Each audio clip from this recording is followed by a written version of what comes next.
Saikrishna లోకప్ death కేసులో SIT chief IgM Ravi Prakash కు లేఖ రాశారు మాజీ మంత్రి అంబటి రాంబాబు. సాయికృష్ణ కేసు దర్యాప్తులో లోపాలను, సందేహాలను లేఖలో ప్రస్తావించారు.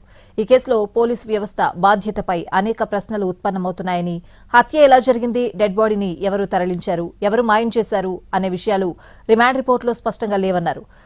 Task force, Krishnalanka police station, పై స్థాయి అధికారుల పాత్ర రిమాండ్ రిపోర్టులో కనిపిస్తున్నాయని అన్నారు.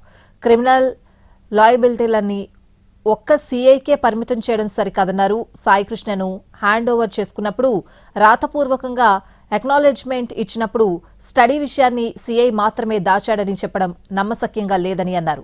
కేసుకు అత్యంత కీలకమైన సీసీటీవీ ఫుటేజ్ మాయం విషయంలో సిట్ నిర్లక్ష్యం తీవ్రమైందన్నారు అంబటి రాంబాబు. డీజీపీ అధీనంలోని టెక్నికల్ వింగ్లో సంబంధిత ఫుటేజ్ ఉందని తెలిసినా వెంటనే సీజ్ ఎందుకు చేయలేదని ప్రశ్నించారు. CC footage overwrite, delete, tamper కాకుండా చర్యలు తీసుకున్నారా లేదా అని ప్రశ్నించారు. Krishnalanka police station CCTV footage ధ్వంసమైందంటే దాన్ని ఎవరు చేశారు, దీనిపై సిట్ ఎందుకు మౌనం వహిస్తోందని ప్రశ్నించారు. సీఐతో పాటు సంబంధిత పోలీస్ అధికారుల ఫోన్లు, మెసేజ్లు, కాల్ రికార్డులు, ఎలక్ట్రానిక్ కమ్యూనికేషన్స్ ను పరిశీలిస్తే పెద్ద కుట్ర బయటపడేదని అన్నారు అంబటి రాంబాబు. కానీ సిట్ ఆ దిశగా వెళ్లలేదన్నారు. 90 రోజుల క్లౌడ్ బ్యాకప్ ఉన్నా దాన్ని సీజ్ ఎందుకు చేయలేదని క్వశ్చన్ చేశారు. మే 28న తల్లి తరపున ఇచ్చిన క్రైమ్ పిటిషన్పై ఎఫ్ఐఆర్ ఎందుకు పెట్టలేదని కూడా ప్రశ్నించారు.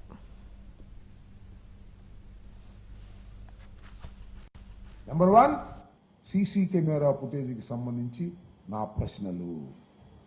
నెంబర్ 2, టాస్క్ ఫోర్స్ తీసుకొచ్చింది, వాళ్ళని మాత్రం ఏ విధంగానూ ముద్దాయిలుగా చేర్చే క్రమం లేదు. కేవలం నాగరాజ్ అనేటువంటి ఒకే ఒక్క సీఐని బలి చేయాలని ప్రయత్నం చేస్తున్నారు. మళ్ళా చెప్తున్నా, నాగరాజ్ అనే ఒకే ఒక్క సీఐని లేదా 2-3 కానిస్టేబుల్స్ ని బలి చేయాలి అనేటువంటిది ప్రయత్నం చేస్తున్నారు. ఇది తప్పు.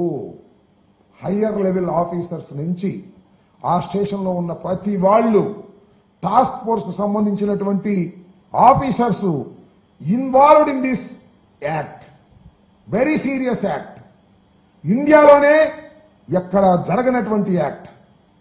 లాకప్ డెత్తులు జరిగి ఉండొచ్చు తప్ప లాకప్ డెత్తులో జరిగితే శవాన్ని మాయం చేసిన తీరు తెలియకోకుండా ఇంతవరకు బయటకు రాలేదు. This is a major criminal act by the police.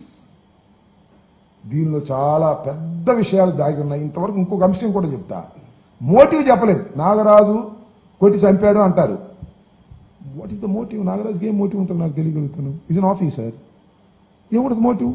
ఏదో ఒక అదృశ్య శక్తి దీని వెనుకుంది, ఏదో అదృశ్య శక్తి దీని వెనక ఉండి నడిపింది అనేటువంటి ప్రశ్నలు, అనుమానాలు రేకెత్తుతున్న దశలో కంప్లీట్ ఇన్వెస్టిగేషన్ చేసి అనుమానాలను తీర్చవలసినటువంటి బాధ్యత ఇన్వెస్టిగేషన్ చేసేటటువంటి అధికారులకు ఉన్నదని